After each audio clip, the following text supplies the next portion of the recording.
આણંદ ખાતે યોજાયેલ આમ આદમી પાર્ટીના ગુજરાત જોડો જનસભા કાર્યક્રમમાં કોંગ્રેસના પૂર્વ જિલ્લા મહામંત્રી પોતાના 150થી વધુ ટેકેદારો સાથે આમ આદમી પાર્ટીમાં જોડાતા કોંગ્રેસમાં મોટું ગાબડું પડ્યું છે।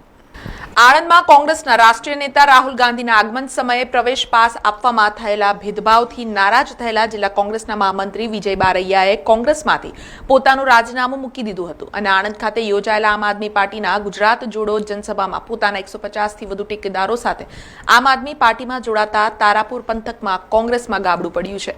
પ્રદેશ આમ આદમી પાર્ટીના મહામંત્રી મનોજ સોરઠિયાએ વિજય બારૈયા સહિત 150થી વધુ કાર્યકરોને પાર્ટીનો ખેસ પહેરાવી પક્ષમાં સ્વાગત કર્યું હતું। તેવી જ રીતે ઉમરેઠ, હાડગુડ સહિતના કાર્યકરો પણ આમ આદમી પાર્ટીમાં જોડાયા હતા।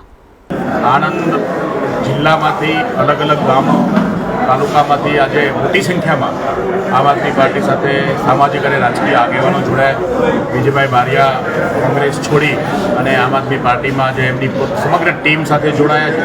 આમ આદમી પાર્ટી જેમ ગુજરાત આખામાં સતત વધી રહી છે, પરિવાર મોટો થઈ રહ્યો છે, એવી જ રીતે આણંદમાં પણ આણંદની જનતા પણ એક વિકલ્પ ઝંખી રહી છે।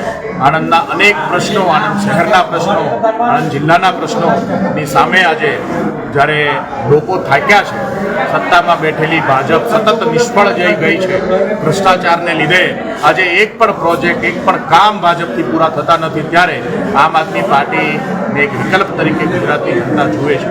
આમ આદમી પાર્ટીમાં આજે ભણેલા ગણેલા યુવાનો, સમાજ માટે, લોકો માટે સતત સંઘર્ષ કરતા યુવાનો આમ આદમી પાર્ટી સાથે જોડાઈ રહ્યા છે। યુવાનોને ચાન્સ આપવા વાળી એક જ પાર્ટી છે અને કોંગ્રેસનું આમે કંઈ રહ્યું નથી ને ભાજપના ભય અને ભ્રષ્ટાચારથી લોકો થાકેલા છે। એટલે હું પણ જેમ અમારા સિનિયર નેતાઓ કહે છે એ રીતે કહેવા માંગીશ કે યુવાનો રાજકારણમાં આવે અને આમ આદમી પાર્ટી સાથે જોડાય એવો મારો સૌનો મેસેજ છે।